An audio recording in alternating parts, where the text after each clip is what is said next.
And welcome to It's Flightdeck, podcast dedicated to Montreal's football, presented by our good friends over at SportBuff, where if you use the promo code ALS Flightdeck10 at checkout, you will save 10% off the entire order. So head over to sportbuffshop.com, use the code, save 10%, and support local. I'm Tim Capper. You can find me on X at Repact. That's REPPACT.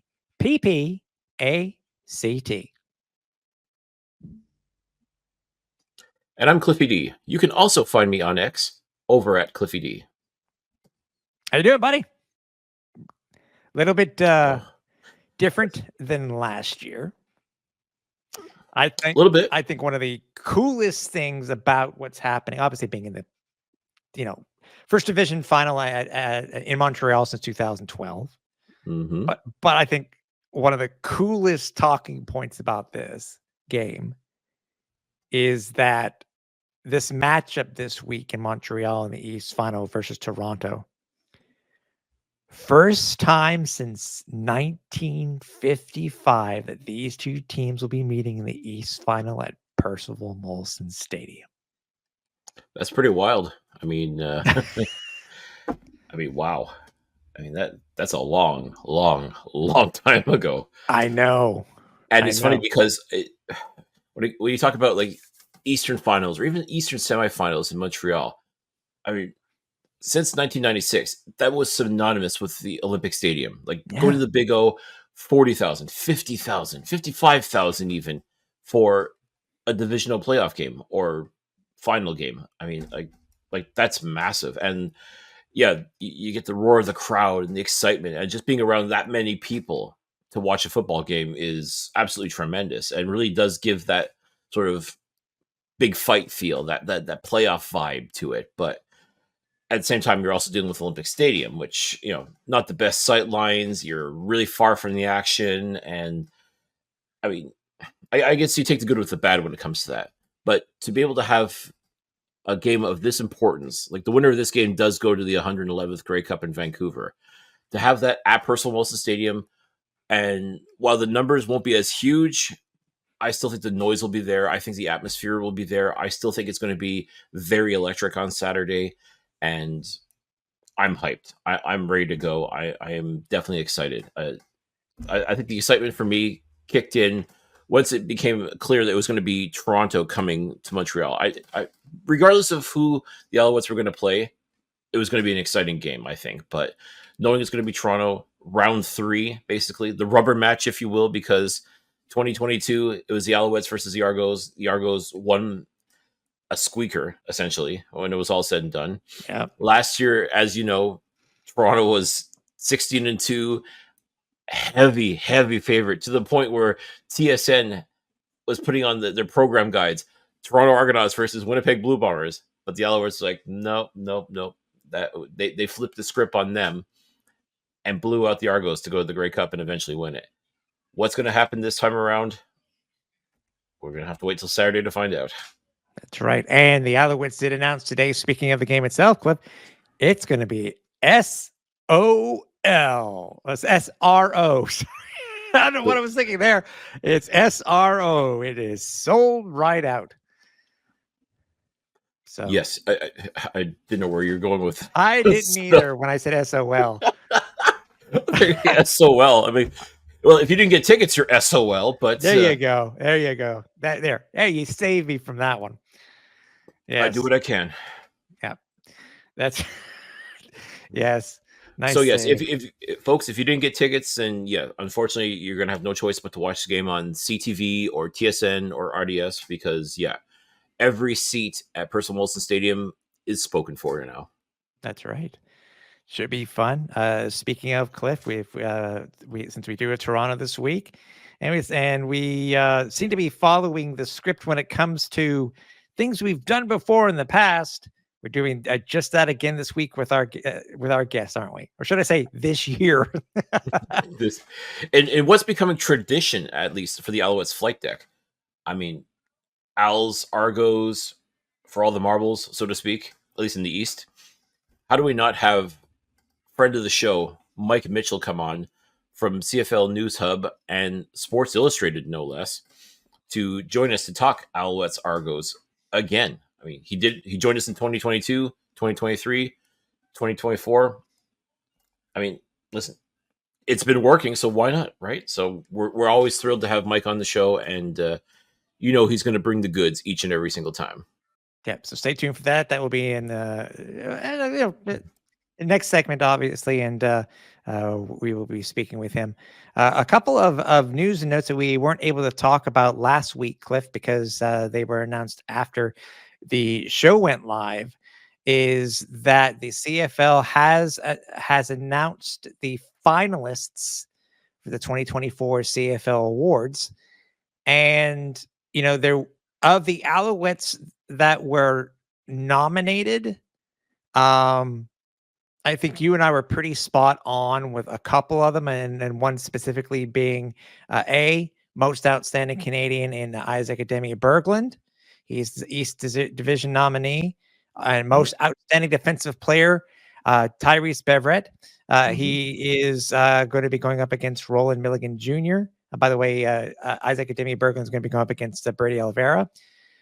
And Coach of the Year, which we didn't really talk about, but is going to be Jason Moss versus Saskatchewan head coach Corey Mace. And we'll get to the ones we know that the Owls are going to be going up against some of these guys, the West nominees. This one that we wanted to talk about first, just quickly, is talking about the most outstanding player. And this year it's going to be the West nominee is going to be Brady Oliveira versus the East nominee in Bo Levi Mitchell. And I don't know if it was a hot take when I first saw this, and then I think I texted to you when we first saw the announcement, is that, and I'll be blunt in what I actually said, was based on those choices that were there, was the media just scared to nominate one or possibly two defensive players for MOP? Because in these two, the players that we were looking at really did have a shot. Maybe Milligan and Bev, that they really did deserve to be looked at,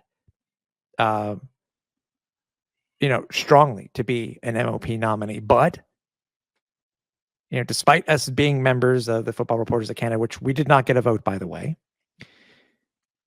is that, or we weren't asked to vote, is that I really do think that media across the country dropped the ball. I don't know what your thought is. That's what I wanted to ask you. But I really do think there should have been one of those two guys. I think this may have been the time. We've had running backs. We've had quarterbacks, obviously. We've had wide receivers. Why not a defensive player? And at the end of all years, because this goes into the also, it gets thrown into the question too, is, Bo Levi. Yes, we understand he did lead the league with yards, but he's on a team that didn't make the playoffs. He was also on a team that was under 500. So, what were your thoughts when you heard specifically about the who was nominated for MOP? Again, let's not forget, folks. These are individual awards. So, I mean, the whole Bo playing on a sub 500 team narrative, I get that to a degree, but at the same time, the Tiger Cats aren't up for the award. Bo Levi's up for the award. So I get that. Now, the idea that you can make the argument that Roland Milligan and Tyrese Beverett should be competing for not just Defensive Player of the Year, but also Most Outstanding Player. I agree with that 100%. Truthfully, people are going to look at the defensive battle and say that's a real MOP battle right there. And I'm 100% on that. I definitely agree. Those two guys were absolutely outstanding this year. And again, it is his Most Outstanding Award. So yes, two outstanding players definitely should be competing for the top prize. In addition to Most Outstanding Defensive Player. Nothing against Brady Oliveira, nothing against Bo Levi Mitchell. They both had pretty outstanding campaigns. So if you're going strictly by the outstanding part, yes. But at the same time, maybe the media and the coaching, the coaching staffs and what have you, like all the people that were responsible for the voting, maybe they did play it safe, and probably are going to go with that narrative of, well, there's a category for most outstanding defensive player. There's not a category for most outstanding offensive player. So by default, is that what most outstanding player is? Then why don't you just make it a most outstanding offensive player and call it a day? Like the NFL awards, for example, has most outstanding defensive player and offensive player in addition to an MVP, which again is a totally different thing. I get that, but at the same time, I sort of understand where the voting comes from, in the sense that you want representation for the offense, but at the same time, Milligan and Beverett, quite frankly, deserve to be MOP. They truly lived up to that. And yes, the most outstanding defensive player is nothing to sneeze at. It's still a great recognition of the year that you had. But at the same time, I don't see what the harm would have been in making one or even both defensive players MOP candidates as well. I mean, again, not to take anything away from what Brady Oliveira did in the West and what Bo Levi did in the East, but yeah, I'm of two minds of this, truly. I mean, it would have been nice, especially for Bev, to have gotten the double recognition had he won. Or could you imagine if it was split? Like how would you quantify that? Like, say, like Roland Milligan is the most outstanding player, but Bev is the most outstanding defensive player. I'm like, you would think, yeah, if you're gonna one or both, you know what I mean? Like, and maybe they're trying to avoid that kerfuffle altogether. Maybe, I don't know, but I mean, it is what it is. I mean, I wish I had a better explanation for it. In my opinion, and I'm sure the opinion of a lot of fans throughout the entire country, I think a lot of people are looking at Roland Milligan versus Tyrese Beverett, the most outstanding defensive player matchup, and they're saying that's the real MOP right there. Whoever wins that will be unofficially the real most outstanding player of the Canadian Football League. Yeah, my thought is that, is the press afraid to not have a wide receiver or a quarterback in the running for MOP? And by the way, to be completely transparent about this, we're not saying it's because Ty Beverett is an Alouettes player. No. We would have said this no matter what across the board, especially if these guys are, were as truly as good as these two defensive players were this year. We would be saying the exact same thing. It's just one of those off years. And again, I really just think I don't want to take anything away from Bo, because yes, he threw for 5,000 yards. Mm-hmm. But was Bo really the first choice? As he said, oh, he's the only quarterback here. You know what I mean? Well, you're a stats guy. I mean, he put up the numbers this year. There's no, you can't argue that. And his numbers were outstanding. So, I mean, if you're going strictly by the letter of the law, then yes, you can truly make the argument that Bo Levi was a great choice for outstanding player. Just if you're going to go strictly based on stats alone. Right. What does hurt him, or what in theory should hurt him, is that, yeah, he did play for a sub 500 team. His team did not make the playoffs at all. But as I come back to again, these are individual awards. I mean, he put up the numbers. Simply put, he made it happen on the stat sheet, which, okay, and it would have been even more outstanding had they won more games. But again, it's a team game. I mean, he can throw the ball, but he can't catch it. He can't run it. He can't defend against it. I mean, you can only ask so much out of Bo Levi Mitchell. So it's a tough call. To me, I'm also looking at Brady Oliveira, and he had a very good year, but last year, I think truthfully, he should have won MOP last year instead of Chad Kelly. I personally think he had a much more outstanding year last year and would have been a much better candidate. So I can't help but wonder if this is a bit of a makeup call for him. Kind of like, yeah, sorry we chose Chad Kelly over you. I mean, yes, he did win most outstanding Canadian last year, which is great, and he's up for it again, and more than likely just may end up with it, even though personally, and maybe it comes across as biased, we definitely think Isaac Adeyemi Berglund deserves most outstanding Canadian, especially if Brady Oliveira is up for MOP. So why don't you let him have that one? Let Isaac have that one if you're going to end up being the MOP. But I can't help but wonder if Brady Oliveira being nominated in 2024 is a bit of a yeah, we made a mistake last year, especially with everything that went down with Chad Kelly. I mean, again, numbers were outstanding, but hindsight's always 2020 when it comes to making your votes. And maybe the people that voted for Chad Kelly last year, maybe they kind of regret voting for him. And maybe this is a chance to sort of say to Brady, you know what? You really are the most outstanding player in the Canadian Football League, and you should be recognized as such. I mean, to be fair, Bo led the league in attempts, completions, yards, interceptions, touchdowns, but he was also 7-10 as a starter And benched at one point. in Montreal. Mm-hmm. Benched in Montreal. Yeah. Yeah. And truthfully, the only reason he got back on the field was because Taylor Powell got hurt. And they didn't have faith in, was it Talia Tungavailoa? Yeah. I can't remember, to his brother. Yeah, I think it's Talia. Again, first year in the CFL, really got very limited reps. So there was Scott Milanovic had no choice but to go back to Bo Levi. And Bo made it clear he was out to prove that you made a mistake in benching me. And I guess in a way that in and of itself is outstanding, but it still comes back to the fact that Hamilton didn't win enough games to qualify for the playoffs. Bo did great for himself, which, hey, more power to him. But yeah, it's tough, right? I mean, it's. I get it, but still, I mean, you guys feel the same? Let us know. Send us some messages on all our socials, and we're curious to know what you have to say. Leave us a, if you're watching this on YouTube, make sure you leave us a comment. We want to know what you guys think. Yep. Of the other awards that Alouette players are up for, and people tend to call a lot of these things when it comes to the Western bias, when it comes to voting for the CFL Awards finalists each year. Mm-hmm. Of the three, in your opinion, how many do we really have a chance?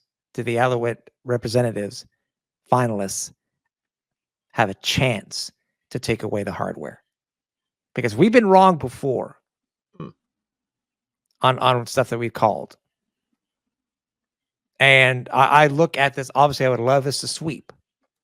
In my opinion, I don't think that's going to happen. It'd be awesome, but no, definitely not a sweep. And again, I say this with no disrespect to the Rough Riders and Corey Mace, but I just don't see how you don't make Jason Moss Coach of the Year. Again, same basic idea as last year when it came to Brady Oliveira not being MOP. I mean, Jason Moss did an outstanding job. Yes, it would be very hard not to make the guy who was 16-2 nominee for the East. Mm-hmm. I get that. So yeah, Ryan Dinwiddie absolutely deserved the nomination. But for what Jason Moss did last year and even into this year, I mean, I that's as clear cut as it's going to get. I mean, the Alouettes started off hot as a pistol, kind of cooled down a little bit after Labor Day, and we're kind of into, they're, I hate to say this, but coasting as far as, just trying not to get hurt, trying to, do what you can. Like, you sewn up the division so you just get through the regular season kind of thing. And I feel like, I don't think Jason Moss necessarily coached that way, but at the same time, you can see the self-preservation was very prevalent when it came to the Alouettes. And I get that. And that's smart because you want to make sure you don't want to lose your best players in a game that means nothing in the stands. I mean, and Coach Moss, to his credit, has also been very clear about there is no such thing as a meaningless game. And he's right to an extent. At the same time, though, you got to protect your stars. You got to make sure that your best players are ready to go for the games that count, like this coming Saturday. And he did that. So as far as I'm concerned, he did everything that he had to do in order to make sure that his team was the best going into the playoffs. The Alouettes have the best overall record in the Canadian Football League. So without question, this is definitely deserved. And I would be floored, absolutely floored, if he does not walk away with Coach of the Year. No disrespect to Corey Mace, who did a fantastic job in Saskatchewan. But he too, rookie head coach, kind of had to take his lumps in the middle part of the season. things were not perfect in Saskatchewan either, but he did do an outstanding job. There's no question about it. He definitely deserves to be nominated for, as like the West representative. He definitely deserves the nod for that. But I just don't see how Western bias, whatever you want to call it. I just don't see how you can take a look at the overall picture and not say Jason Moss should be Coach of the Year this year. Yeah. Now, when it comes to Isaac Adeyemi-Berglund versus Brady Oliveira, that's where I see the Western bias happening. Yep. And listen, Brady Oliveira did have a very, very good year, without question. I mean, Winnipeg have a tough start for the year, but they got their act together, and Brady Oliveira, too, was starting to put on, started tacking on the yards, and I don't think he scored his first touchdown until, like, week 16 or 17. It was something crazy. Yeah. Like, so in my mind, I'm like, okay, well, yeah, he's got some stats. He's got some good stuff happening, but can you really call this outstanding? But he's the nominee, and he won it last year against Marc-Antoine Dequoy. So my first thought is, okay, well, if it's Brady Oliveira versus an Alouette, then Brady Oliveira is going to win. But I mean, Isaac had himself a phenomenal year this year. I mean, really outstanding. Like, he doesn't post a whole lot of sexy stats like what Oliveira does, but I mean, there's no question in my mind. He was truly outstanding, and obviously the voting committee agreed because they made him the most outstanding Canadian for the East. And I mean, I think he's got a very good shot, but I have a horrible feeling that the Western bias will come through, at least in that department, and make sure that Brady Oliveira does win most outstanding Canadian. Now, when it comes to the real MOP race, as far as we're concerned, and most of Canada is concerned, Roland Milligan Jr. versus Tyrese Beverette, most outstanding defensive player. I mean, both were outstanding in their own right, and I can't say one had a better year than the other. So, I mean, this one I think is going to actually be pretty close. And I was about to say, this one's very close. I mean, you really can't make an argument for both. Like, I almost wouldn't be mad if they decided to split the award. Like, to say you're co-winners, and I don't see anyone who would be mad at that, to tell you the truth. But I mean, if you got to pick a winner, you got to pick a winner. So I mean, I think Bev has a very, very, very good chance of winning it. I mean, the stats he put up and what he's been able to do with his Alouettes defense, nothing short of outstanding. Roland Milligan, I mean, he's been fantastic on defense and also on special teams as well for the Rough Riders. So, I mean, you almost want to give him a little bit of an edge there as well, just because he's outstanding in other fields. And I think he's also up for most outstanding special teams player as well. I mean, listen, it's going to be a tough contest for sure. And that one I could definitely see, as I said, I could almost see it being split, or just one or two votes making the difference between who gets the award. I think so. To answer your question, I think Jason Moss has to be a clear-cut winner. You can make a strong argument for Isaac Adeyemi-Berglund, but I have a feeling that's going to go to Brady Oliveira, most outstanding Canadian. And I almost want to call it a push when it comes to most outstanding defensive player. I mean, obviously, we hope our man Bev gets it, but I wouldn't be necessarily sad to see Roland Milligan get it either, because he did play some outstanding football this season. If there's a way they can split the award, truthfully, I know it's a cop-out, but if you can find a way to just cut it in half and just give each guy a piece of it, and just call them co-defensive players of the year. Yeah, I'd be okay with that. I'd be okay with that. Yeah, I think you've said it all, dude. I think I'm pretty much, my thought process is the exact same thing. It's the exact same thing that you're talking about. So yeah, we'll see what happens once they're announced. So we'll go from there. So it's next Thursday. So yep. It will be interesting, that's for sure. I think a lot of people are going to be tuning in for the CFL Awards, and I'm hoping that we'll be there to check it out as well. And hey, hopefully we'll get a chance to congratulate 1, 2, or maybe even 3 members of the Alouettes organization for their. By the way, that's one of the best things that the CFL has done in moving the naming of the head coach of the year. Because remember, they used to wait till February. I think it was the fall. It was like, what? Oh. Doesn't make any sense. But I just want to. I'm glad they did it to generate some kind of news. I mean, like, and you had 3 candidates, and sometimes it was still painfully obvious who the coach was going to be. Mm-hmm. At least here, there's a little bit of a mystery because you've got a Eastern and Western nomination, and at least it's a 50-50 chance that your coach, may get it, but I'm still waiting for the one we talked about last year. I guess we're gonna have to petition the league again. There needs to be a either a GM of the year or an executive of the year. Something. Come on, CFL. Why not? absolutely, why not? I mean, you got awards for just about everything else, so why not executive? Exactly. Or general manager of the year. I mean, something that shows like those. You talk about unsung heroes, like people putting in like long hours and working the phones and working over, overtime just to build this championship roster. I mean, there are a lot of guys that definitely deserve some kudos for that. So yeah. maybe one day. Yeah, maybe one day.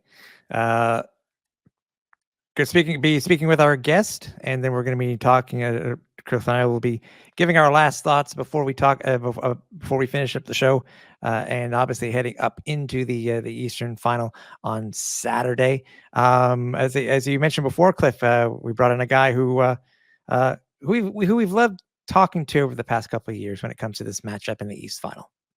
Yeah, once again, for round 3 rubber match, I don't know what you want to call it, but for the third year in a row, it's going to be Alouettes versus Argos in the Eastern Final. And for the third year in a row here on the Alouettes Flight Deck, we are thrilled to be joined to preview this match by the one and only Mike Mitchell.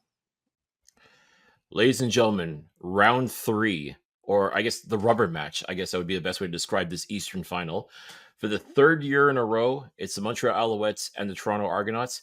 And for the third year in a row, we are thrilled to be joined by a man who knows his Argos very well and has, this would be the third year in a row that we've had him on to discuss, Alouettes Argos in the Eastern Final. We are thrilled once again to be joined by CFL News Hub and also Sports Illustrated writer, Mike Mitchell. Mike, for the third time, welcome back to the Alouettes Flight Deck podcast. Oh, this is great, gentlemen. Nothing better than CFL playoff action with the Grey Cup at stake between two of the most storied and unique and interesting franchises in Canadian football. So thank you, Tim and Cliffy, for having me on. It's crazy to think about. For the third straight year, for the chance to go to the Grey Cup, it's Montreal versus Toronto. And would you consider this a rubber match? Would you consider this round 3? Like, how would you, if you were going to hype up this match, what term would you use to describe it? Ooh, that's a very good question. 2 years ago, I guess we didn't have the Moss regime with Cody Fajardo and all that stuff. And then, that's a few years back in the early going to the Dinwiddie. I think both teams are very similar in that they both have two great head coaches who are great play callers in Dinwiddie and all that, and Moss. And so I think I think we're headed for an excellent matchup between these two teams. It's hard to label it. I don't know. That's a tough one there, but it's great to see these two. Like last week was unique in that the Red Blacks and the Argonauts had, if we go by the Red Blacks brand, not the Rough Riders and what have you, is the first time they had met in the playoffs. And so, but the Alouettes and the Argonauts have become very familiar with one another in this setting now. It's funny. I think last year I had mentioned, I have a feeling we're going to be doing this dance for a couple of years to come, and sure enough, it's truly come to pass now. That's what the big in the CFL is having the right head coach and the quarterback, and these two franchises have elite level coaching and quarterback play. It's always in any pro football league, it's quarterback and head coach. If you got those two things lined up, if you have Andy Reid and Patrick Mahomes, or Calaros and Mike O'Shea, you're going to be a championship contender year in and year out. And that's what we're seeing with Montreal now, with Jason Moss and of course Cody Fajardo, who I think is like such an underrated player. Always he's been solid his entire CFL career, and we got to see levels of spectacular from him, obviously last season, in a magical ride for Montreal. So it's great to see this kind of matchup. I think we got a fascinating one headed our way this weekend. I can tell you that this has actually happened before between these two franchises. Obviously, as we were talking about, it's the third straight time that these two teams have met in the East Final. It is the second longest streak for these two teams meeting in consecutive East Finals for the first time since 2002, when they met, 5 times between 2002 and 2006. 6 straight back then, 3 straight now. So these two teams that know exactly what it's like to meet consecutive times, just one game away from the Grey Cup. For sure. They were, that's if 2002 now seems like 50 decades ago, even though that's only a couple of decades ago. It's like an entirely different world. But yeah, there's a lot of great history between these two franchises, between these two teams, clubs. So it's awesome. I think one other thing too, I want to at least let you know about, Mike, is in my infinite wisdom that I normally do in my my research and stuff like that. I don't know if you saw it on social or not, but what I found is very interesting is that this is only the second time that the Owls and Argos have met at Percival Molson Stadium in the East Final. First time since 1955. Wow. That's a heck of a stat. I missed that post on X. I guess we call it a post now, not a tweet, on Elon Musk's deal. I still call it Twitter. But yeah, that's you got me. When you start talking about 2002 and all that stuff, I'm thinking of Anthony Calvillo and all those greats back then, Michael Pringle, everybody else. Yeah, it takes you down memory lane. It's just like, it's weird because, obviously you're an Alouettes fan, you want to beat the Argos. You're an Argos fan, you want to beat the Alouettes. But it's kind of like that Batman and Joker thing where, like, you're part of each other's history and existence. You can't tell the story without one or the other.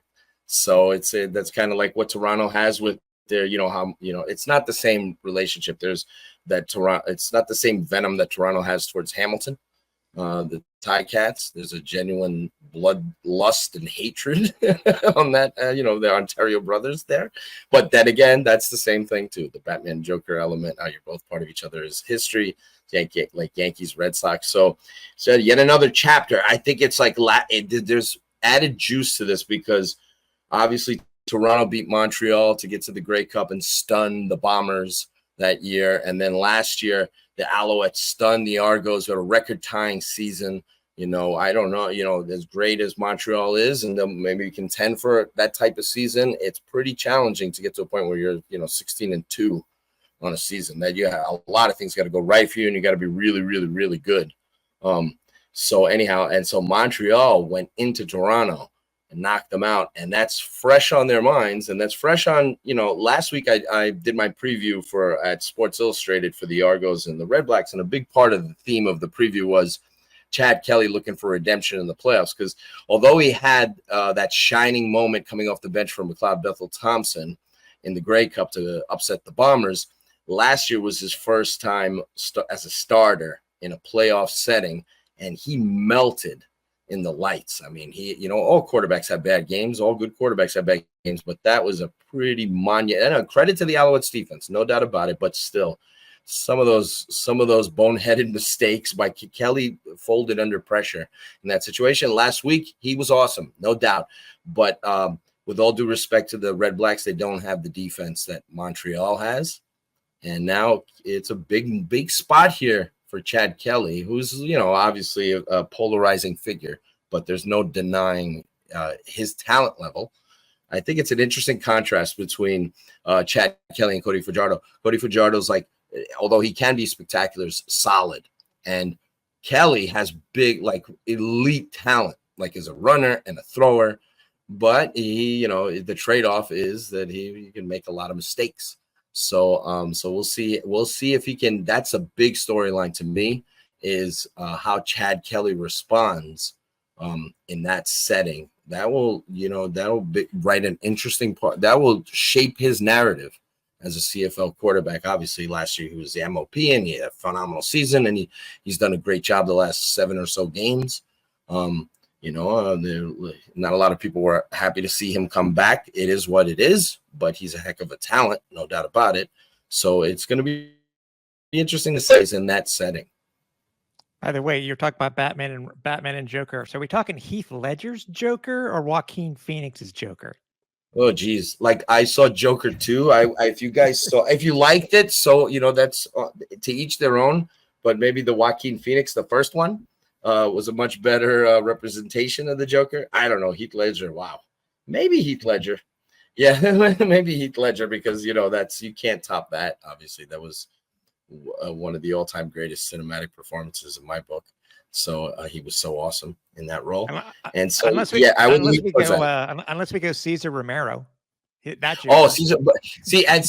Cesar Romero had his appeal too, right? He was fun. Like when I was a kid, I got a kick out of him. I always, for some reason, it's weird. In real life, I love the good guys. In cinema, the bad guys always interest me the most. So like the heelish kind of characters, like a Cesar Romero, he looked like he was having a lot of fun being a bad guy. He was enjoying it. He wasn't like miserable like Joaquin Phoenix. He loved doing gags. He got a lot of glee out of messing with Batman and Robin. Anyway, but for sure. Yeah.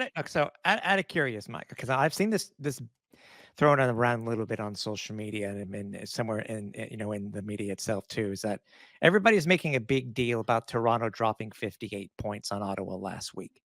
Is there really anything to it? Because we've seen teams go into the playoffs, do well in the semifinal, and just play absolute garbage in the final, or vice versa. Right. The Alouettes in their history too have dropped large numbers in the East Final and just did horribly in the Grey Cup. Can you really take anything away from Toronto scoring 58 points?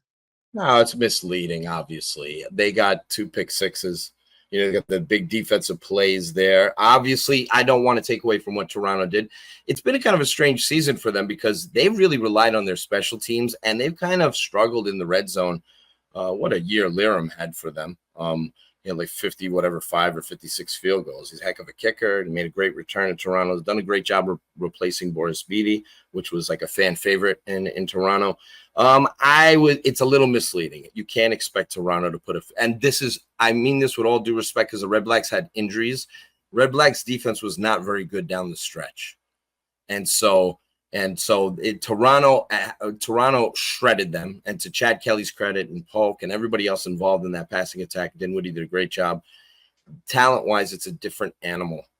Ottawa's defense versus Montreal's defense. Montreal, when they're on their game, I know towards the end of the season, I'm not saying, could have been, because Montreal at the beginning of the season was amazing. They won so many games like in championship caliber form that they'd found ways to win games in the early stretch. And then towards the end of the season, they were still very good, obviously. But, it just seemed like, it was off the pedal slightly. I don't think we saw Montreal like completely at their best in championship form at season's end, where Toronto had to turn it on to get to the playoffs. That's my opinion there. I'm not saying Montreal wasn't good at the end, but I've seen Montreal's high-end level. And so we saw that run they went on where, they won out at the end of last season and then won out in the beginning of this season. It looked like they looked unbeatable there for a stretch. So the 58 points is misleading. If you watch the game from beginning to end, it's not that Toronto's offense didn't play well, but they got big plays on special teams. On defense, excuse me, a couple on special teams, but mostly on defense. So it's misleading, that overall tally. You're not going to, the Argos are not dropping. I'm sorry. Chad Kelly's a very good quarterback. Kadeem Carey's had a very good season. They're not going into Montreal and dropping 50 points. I'm sorry, it's just not happening. No, I'd be floored, quite frankly. Well, this game could be in the 30s. This game could be in the 30s, Cliffy. But sure, why not? 36-30, sure, why not? But they're dropping 50. Maybe 58 points total, but not for one team. Yeah, exactly.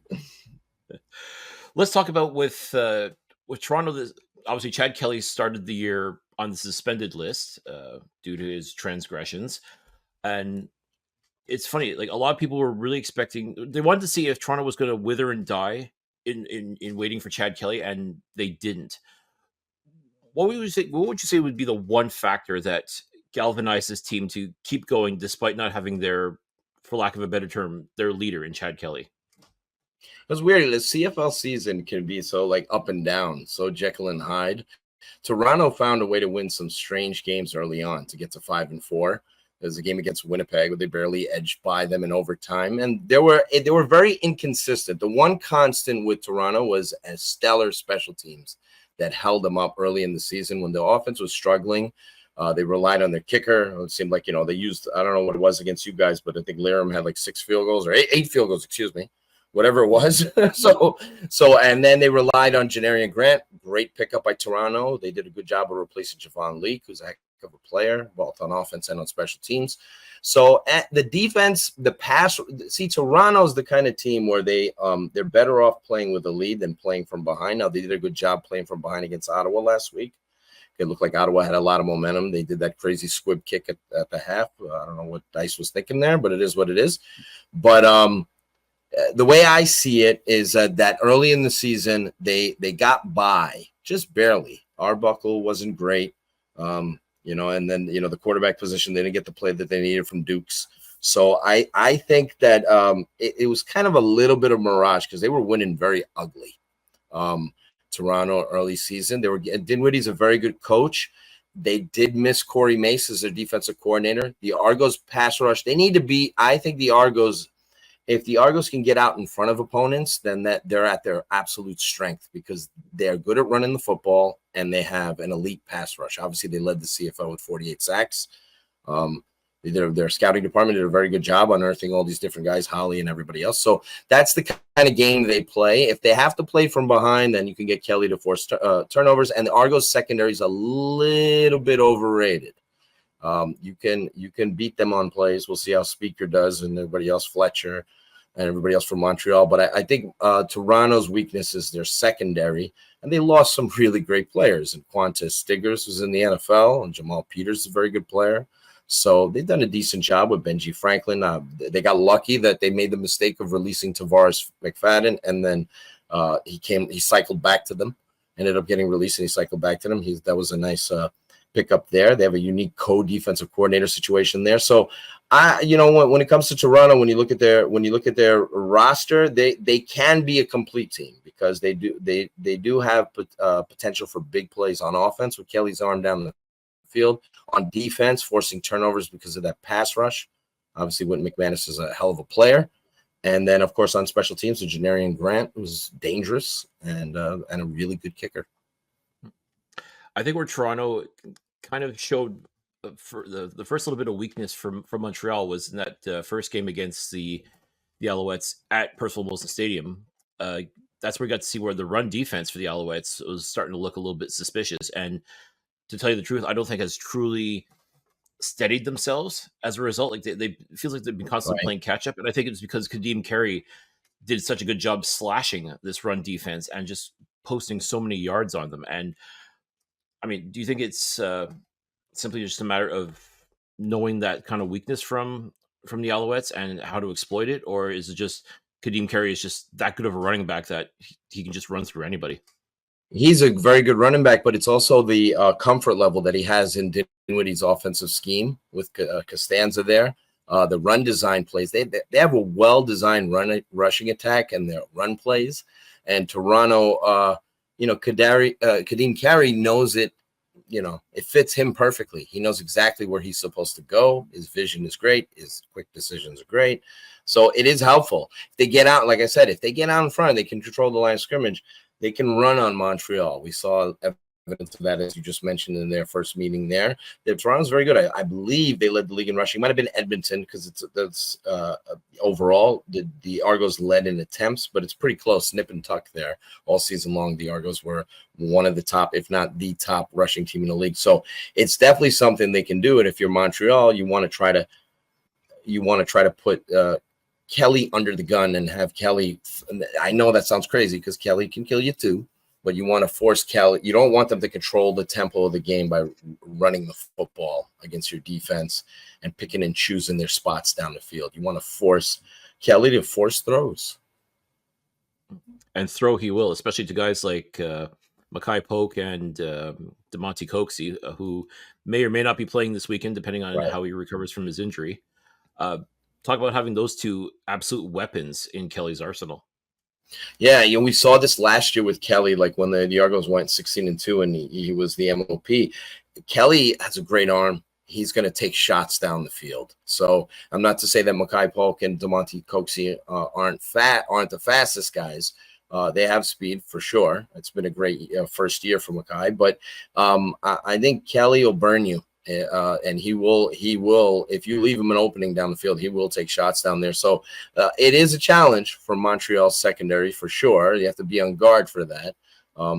That's the thing too. If you key in on their run, they can definitely use a lot of deception in their run fake game to go downfield, and they're not afraid to strike down the field. And that's something that Toronto was struggling with mightily without Chad Kelly, is they lacked the big play on offense, and that's come back in recent weeks. Now, love him or hate him, I mean, Chad Kelly has definitely shown that he can play in this league, and when the time comes, he's ready to go. Do you think a win against Montreal is going to will it establish him truly as an elite quarterback in this league, or will it just galvanize his current status as very good but still not quite at an elite level? Yeah, I think this is an important career-defining game for him because of what happened last year against Montreal, and there's no question he's a good quarterback. There's no question he's very talented. Greatness is another thing. So you have to come through, and that was a very bad look for Kelly. Outside of the off the field stuff, his personal character has been in question for a long time now, unfortunately, of different issues here and there.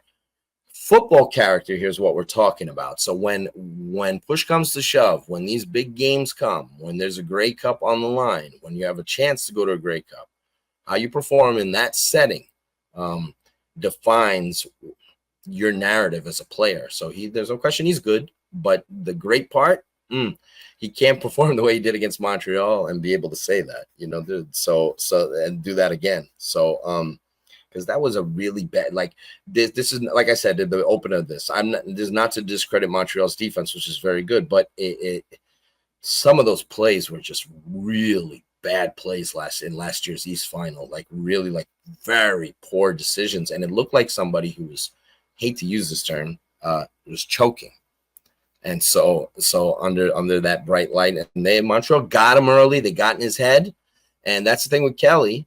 If you get in his head, if you rattle him, if you fluster him, he can go downhill pretty fast. When you don't want him to get hot and get confident. So it's good. The mental side of this is going to be interesting to watch how he handles this, this setting. So you're not one of the ones in that camp who believe what he said he claimed that he had a concussion in the East Final last year? That's a harsh one. It's so hard when you're not an athlete to say that another athlete is feigning an injury. I think he might have had something, but I think it's a little bit of a crutch. I think if he might have, a lot of these players walk away from these games. Sometimes they don't say anything, right? About concussions or seeing stars and that. So I'm not doubting that Kelly. I've seen Kelly take some vicious hits this season too. Like even last week, I believe there was a couple of instances where people thought he should have been out of the game. So I have no doubt that Kelly. Remember, Mike, he was pulled. He was right. arguing about it, getting pulled. Right. But it was because if anybody who watched the replay, it was warranted for him to be pulled out. And I think based on what happened last year, if that's the case with where the CFL may have missed a concussion, they're trying to be obviously very, very careful. And that's what they were. And that's what they're supposed to do. And if I was a quarterback, everybody has a different personality. If I was a quarterback and I was playing in a playoff setting and I had a concussion or I saw stars, I'd probably want to keep playing too. That's awful to say. I know that. They're supposed to step in and save me from myself. I know that. But like when it's a do or die situation and everything's on the line, you don't mind pushing it a little bit extra. So I respect that aspect of Kelly. It's not that I don't think Kelly's a gamer, right? That he's not going to play hard and that he's not tough. It's just that I think that when he's rattled physically or mentally, he can go into the tank or try to do too much. And we saw that in last year's East Final. And so, so he's fascinating. He's a fascinating player to watch. And I know a lot of people dislike him. I know the reasons why, obviously, stuff that went down, all that. But on the football side of things, he's an entertaining watch, whether he's playing well or not. No, it's It's going to be interesting to see which Chad Kelly is going to show up. Also, conversely, which Cody Fajardo is going to show up, because last year Cody looked decent, got the win. Right. So I mean, you obviously can't complain about that. But this year he started out hot, like you talked about, but then kind of after he came back from his injury, he didn't look quite the same. Somehow he seems to think that he's going to be able to turn it on for the Eastern Final. And I mean, do you think that's something that could truly happen, or is it just him just wishing it into existence? I think it can truly happen because Cody has not only like added incentive when he plays at Toronto, although Toronto's got a lot of their former quarterbacks starting around the league, like the Calaroses of the world and all that. But Trevor Harris. So, but it's just funny how that all works out. No, but I think he's very familiar with Toronto, that opponent. He knows what they like to do. He knows their defensive design. He has confidence, obviously, in himself. He's always been solid his entire career, but he hasn't been as spectacular as some of the other CFL greats. If you look at his overall body of work, I trust him more in this spot. If you ask me which quarterback do you trust more, I trust Cody Fajardo more than I trust Chad Kelly, and so. That's now whether or not he'll be. I trust him to manage the game and make the plays that are needed. And he is a familiar opponent in Toronto, and Cody plays well against them for the most part. So I think he'll play well. I think one of the biggest keys to the game is one of the most underrated. I don't think he's really that underrated, but I think Walter Fletcher is one of the best offensive players in the entire league. And I know CFL fans know that, but he's really shown that this season. So I think as a runner and a receiver, he's a dangerous player for Toronto. They're gonna have to contain him because I think he's one of the lifeblood of Montreal's. When he's hot and he's going well, Montreal's in good shape. Typically, I think what people need to remember too, though, is that we're talking about Cody and his ups and downs in 24. Is that everybody was worried about how they were playing the last, the last third of the season, and considering where they were in the standings and stuff like that, Mike, look how well they did and how prepared they were to come in and play a Winnipeg Blue Bombers team in the home finale, 2 weeks ago, considering there was nothing on the line. If Cody had stayed in, if David Alexander had not come in, maybe the Owls would have won. Maybe Mother Nature wouldn't have been so harsh on the Alouettes kicking game that day. But Cody was Cody, and I think that should I would hope that would give some hope and some insight to fans who are worried about how Cody may come off in the East Final this week. And I think also people need to remember too is that last year, even with the blowout. Last year, Cody threw for less than 200 yards. That's the thing. So, and the Argos defense was much better. Yeah, you're totally right about that. But there's no disrespect. The Argos defense was much better last season. I know I'm saying that when they have a very scary pass rush. The Argos defense was much better. The Argos defense did not lose that East Final. They did what they had to do against Montreal's offense. It was Toronto's offense and Chad Kelly turning the ball over as many times as he did. So him having a meltdown in that game. I don't think Toronto's secondary is as good as it was last year. I think it's a little bit fool's gold to think that they are because it's kind of hidden by the fact of how good their pass rush is. And I think if you can give your quarterback time against Toronto, they're susceptible. I know it's a little bit misleading when you play on Ottawa when they never run the ball. They throw in the ball like 80 times and then the quarterback's got 400 yards. Still. The Argos secondary gives up a lot of big plays. So I've seen that all season long, and that's with an elite pass rush. So I think Cody won't have the same struggles because it wasn't an awful performance, but he didn't light up the world, as you mentioned there, Tim, in that East Final last year. Now, obviously, with the Owls playing the last two times at BMO Field, there have been a couple of issues, in my opinion. I was wondering if you see there are different variables for the Alouettes and Argos coming into this game on Saturday. One of mine, just to be honest with you, I think is the field conditions. Because the last two games that have been played at BMO, the turf has been absolutely atrocious. And that will not be a factor. A, because of weather, Weather's going to be about 10 degrees Celsius come kickoff, and it won't be wet, and it's turf. And as Cliff will attest to, despite this turf being last replaced in 2012, this turf is still in very good condition at Percival Molson. Well, that's great. It's like it's strange because like at BMO Field, you hear that with opposing teams, they mention the field, it being a factor. And it is no question about it because soccer team plays there, football team, depending on how you look at that. So that's definitely a factor there. I think it plays into the offense's hand and the defense's hand. It hurts the defense if they're playing on a bad field because they keep their footing and all that. But it also helps the offensive skill players make plays down the field if they are playing on a good turf. So I don't know what the trade-off there, if it's the neutralizer. What's the weather looking like right now? I was on weather.com a couple days ago checking it out, so working on my preview. What are we looking at? Sunny and 10. Okay, so there we go. We're okay there. So because that wind could be a factor, obviously rain could be a factor this time of the year. So it looks like we might get a 36-30 game. We're not going to get anybody scoring 58, but we might get some points in this one.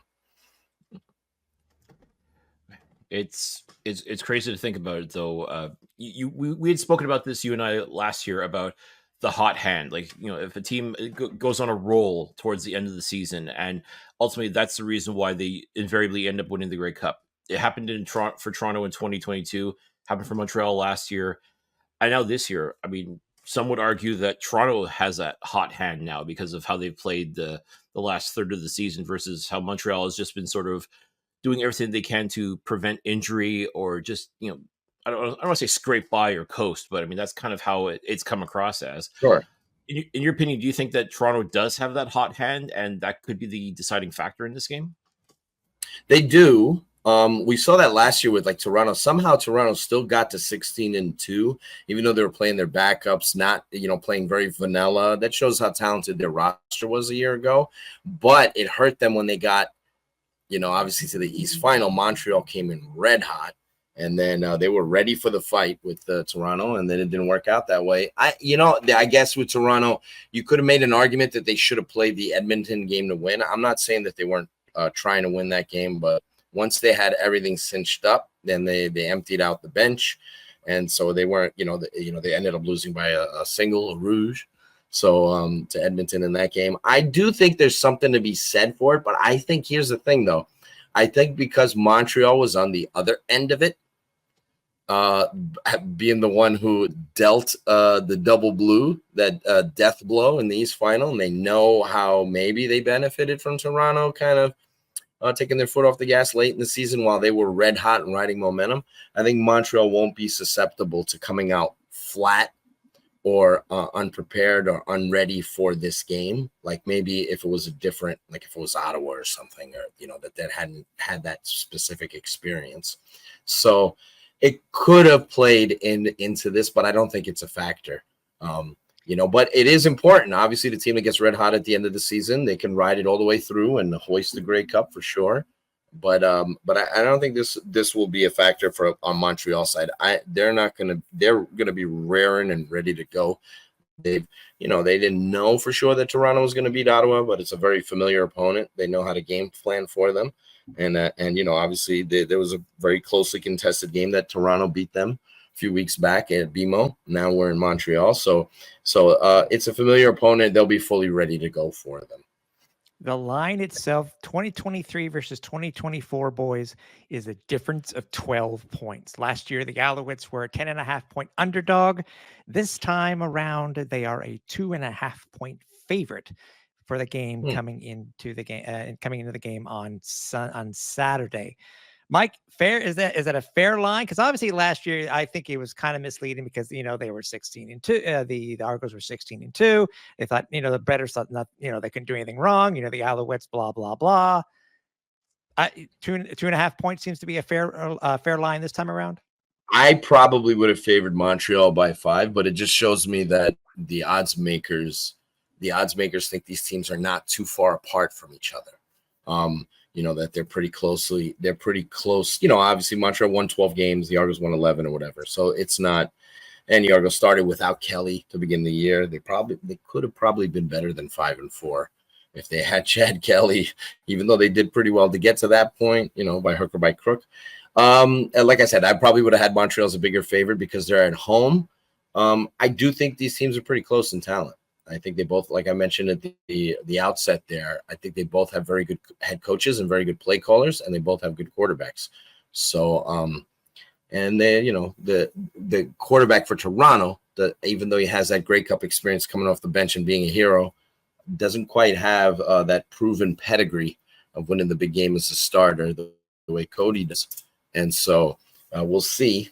We'll see how that all turns out. But Toronto has to be Toronto has some flaws on their side where I could see Montreal controlling this game early. If the Montreal gets momentum early and Toronto has to play from behind, then perhaps this game is not as competitive as it looks to be on paper when you compare the two teams. So Toronto, for this game to be close and for the Argos to have a chance, they have to be able to dictate the pace of play with their run game and with their defense, pinning their tails back and they're unleashing their pass rush. I think that's a big key for Toronto because Toronto's had a few instances this season where they've gotten shellacked in their early going and then they've rallied late, but it's too late for them. They'll fall down 2-3 scores. So they got to avoid that early storm. Even though the weather's going to be perfect, they got to weather the early storm in order to make that game competitive and bring it down to the wire in the fourth quarter. Obviously, Mike, we really appreciate having you, man, on the show. 3 years in a row. Well, let's go for 4. Let's meet that streak from 2002 to 2006. I'll be more than happy to do that. But if anybody wants to follow all of the stuff that you do, man, where would they do so? I'm at by Mike Mitchell, BYMIKEMITCHELL on X. I'm at CFL Sports Illustrated. You can check out the team there. Also write about the UFL at Sports Illustrated. So you can check me out. My colleagues, Casey Sager and Anthony Miller and all them, Art Garcia, all doing a great job there at Sports Illustrated, covering all these different leagues. So thank you very much, guys, for having me on. Hopefully we continue to do this. The way these two franchises are constructed with the quarterback and head coach situation, front office, everything else, I think there's a very good chance we might be doing this again next year, God willing. Well, here's hoping, right? It's worked this well for the past 3 years.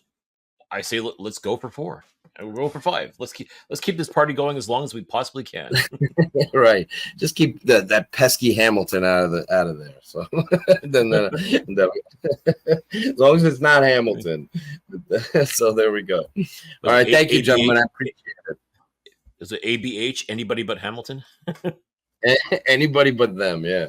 Those poor guys, they got to several Grey Cups in a row there and just didn't kind of work out. So maybe they'll find their way. Eventually the devil will come back. So they'll eventually return. But anyway, thank you, gentlemen, very much for having me on. I appreciate it. Thank you so much, Mike. I love having Mike on. He's able to look at the game. A lot of us are able to, being in media, you're able to look at it you try to look at it from as many points as possible. And Mike's one of those guys where I always love to be able to think outside of the box. Mike's always able to think of and bring up something that's completely outside of the box. And that's what he did again. He knocked it out of the park again this time around. And having Mike on just to talk about Al's Argos is just a treat. Absolutely. And he's able to present things from so many different perspectives, not just from an Argos sort of tint, if you will, but he can see things from the Alouettes perspective as well, and just offer up a smart, unbiased opinion. There's no homerism here, and that's what's so great about this. And to be able to give that perspective on not just the Argos, but the Alouettes as well, and just what this matchup means. I mean, the stakes cannot get any higher until you get the actual Grey Cup itself. And once again, Mike always brings the fire. He brings everything to it. So we are so thankful that he's able to join us. And hey, if that means, if this is going to be the tradition, if it's always going to be Als and Argos in the Eastern Final, we'll gladly have Mike on again to talk about it, because, I mean, it's definitely not a boring topic. There's no question about that. No, as I said, hey, I'll let's see how many times in a row we can do this, because we did it from 2000, mentioned in the interview, from 2002 to 2006.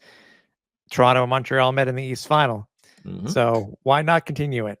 Why not continue it?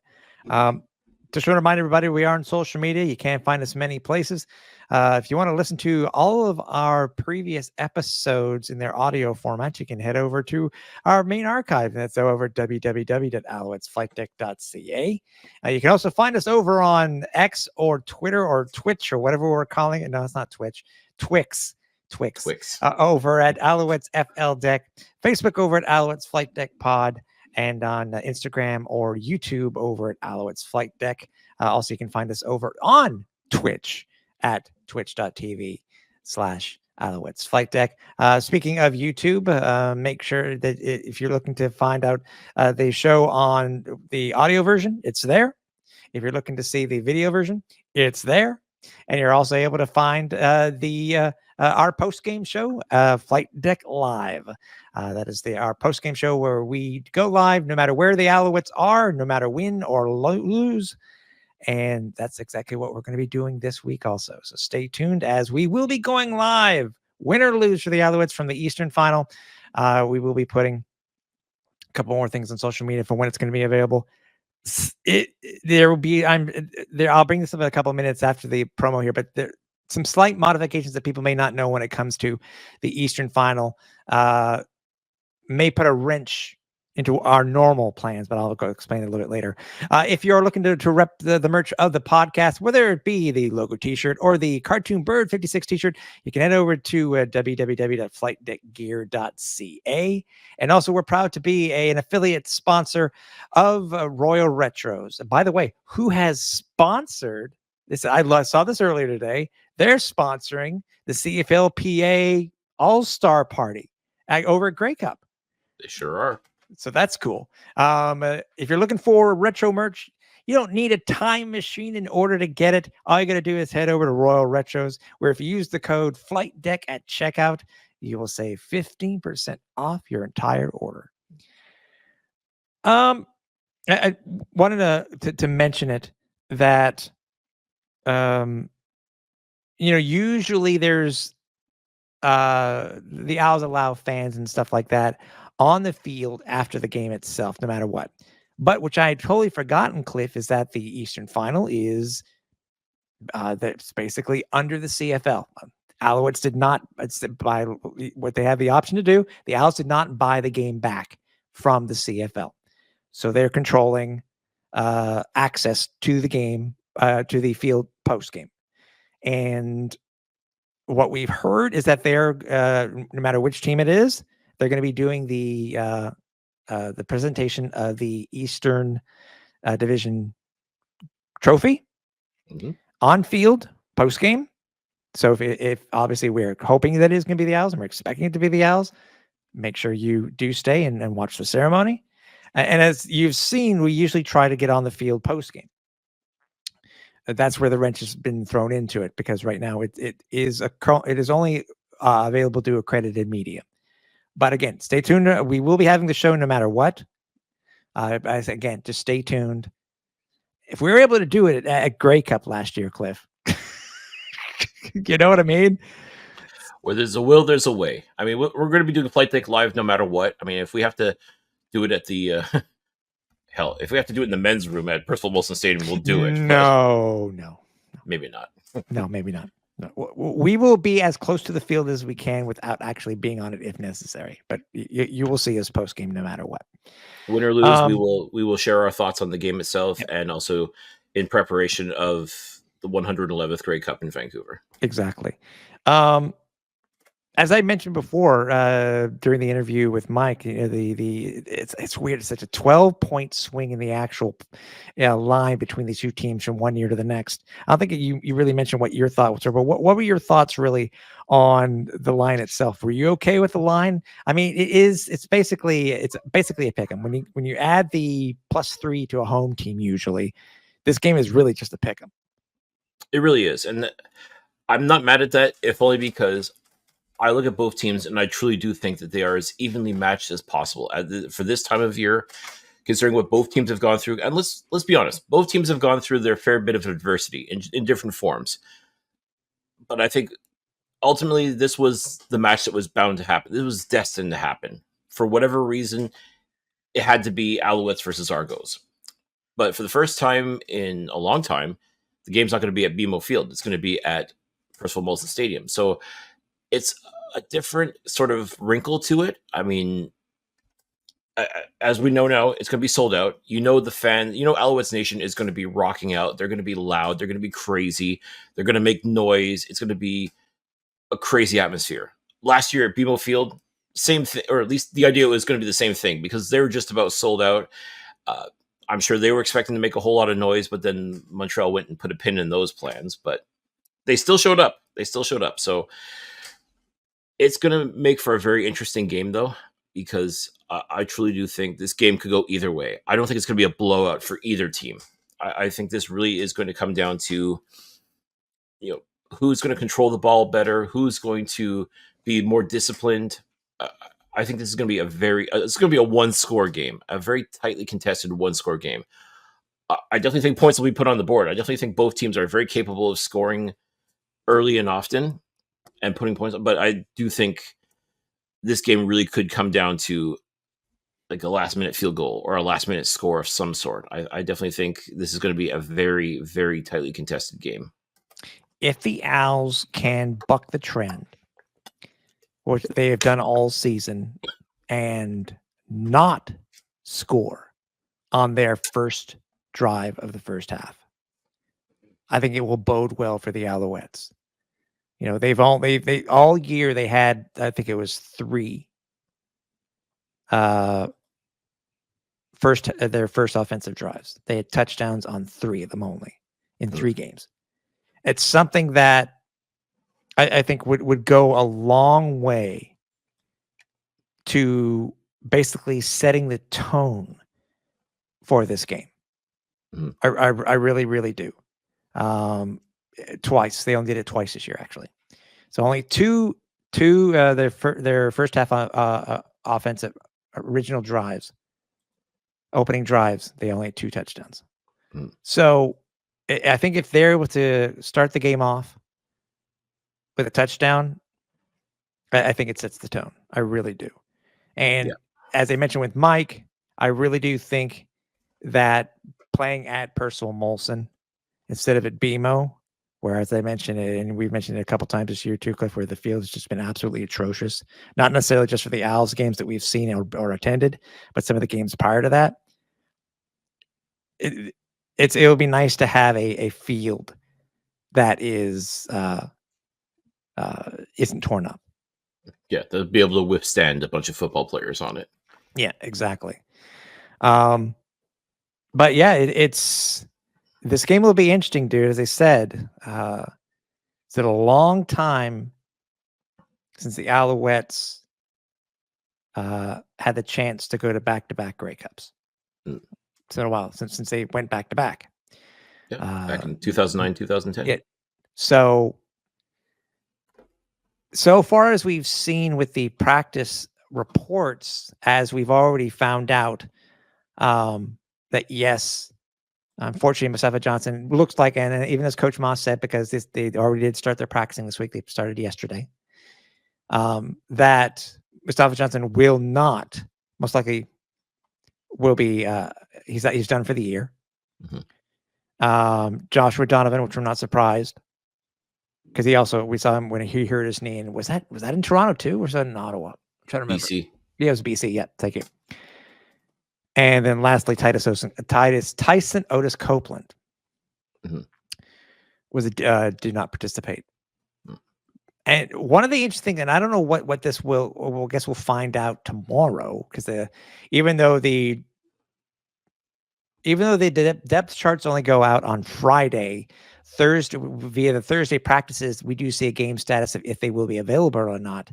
Currently, for the last 2 days, Joseph Zima, our punter, has been limited to practice with a right knee issue, which is interesting. Who does? Because it goes begs. Remember, we were talking about this in BC when Dominic Davis went down, and Davis Alexander looked like he was getting a little banged up. Who was our emergency quarterback? Who I understand we have other punters.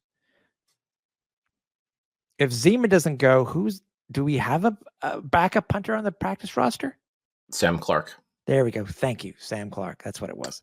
Another Australian, another global player, if you will. So, like I said, Australian punters. I mean, that's basically the global draft team feels like at times. But yes, if Joseph Zima can't go for any reason, then yes, I definitely think Sam Clark will get the nod. And listen, I mean, I do remember seeing a few of his kicks doing extremely well in training camp. So, I mean, guy can kick. I mean, he maybe just needs the opportunity to show it. I mean, obviously Joseph Zima, hope for the best. Hopefully this is just precautionary stuff. But I mean, God, could you imagine if he got hurt or something happened during that stupid kick into the wind? Like, that would be so unfortunate. If that's the reason, if that's the reason why Joseph Zima doesn't go in the Eastern Final, that would suck. But yeah, otherwise it would fall to Sam Clark. You wouldn't be recruiting emergency punters during the game itself. I think Sam Clark would get the nod. Exactly. Any other variables and stuff that you see, Cliff? I mean, there's really not much more that we about. I mean, obviously we know the Alouettes need to try to control the run game itself, because that's been an issue all year. First quarter scoring, as I was mentioning before, about getting the first half opening drive touchdown.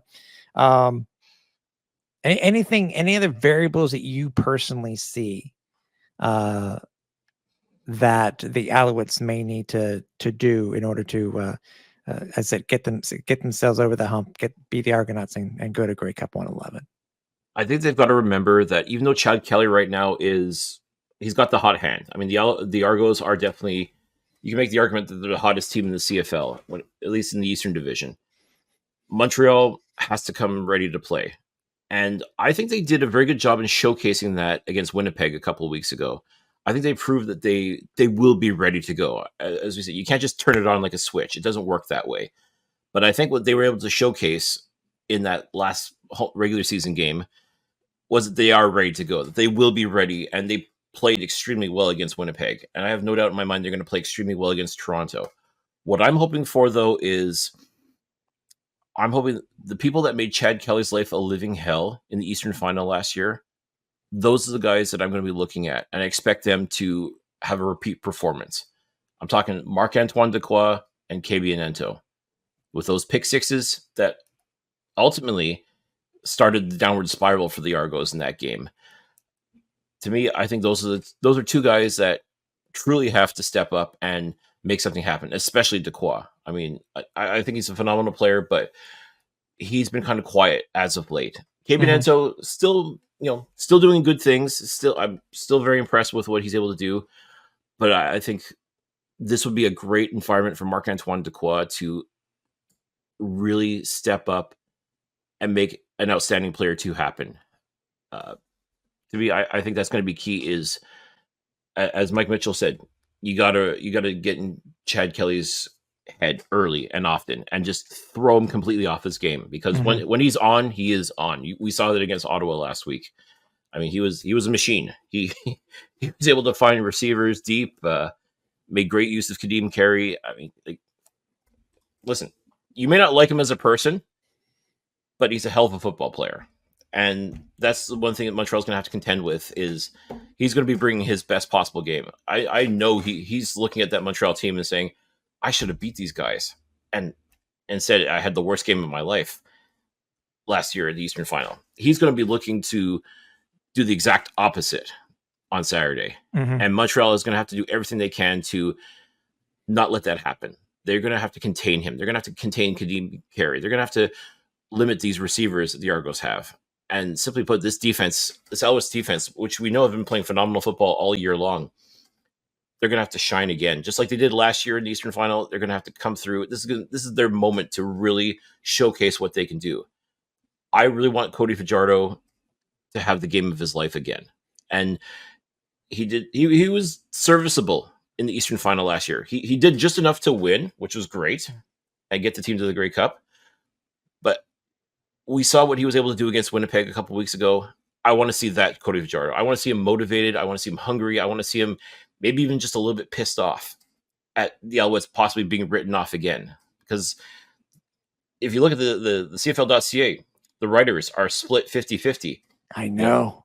On East and West, by the way. East and West. Yeah.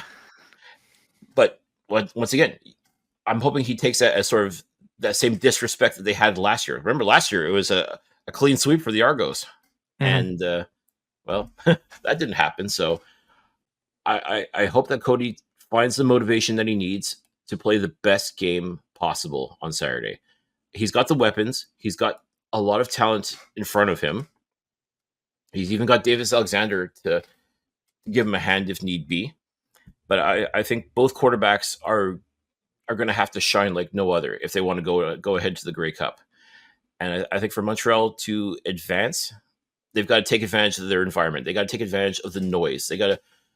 Alouettes Nation really has to show up and show out for their team on Saturday, and just make this a very, very difficult place for the Argos to play.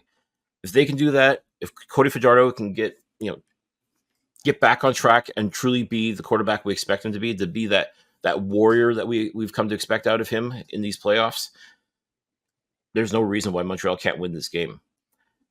But if Chad Kelly can get past those demons, get past the thought of last year, I mean, he's got a lot of talent in front of him as well. And there's no reason to think that they couldn't win this game either. I mean, as I said, this is going to be a very tightly contested affair that really, truly could come down to one play, like one final play with zeros on the clock to decide who goes on to Vancouver next week.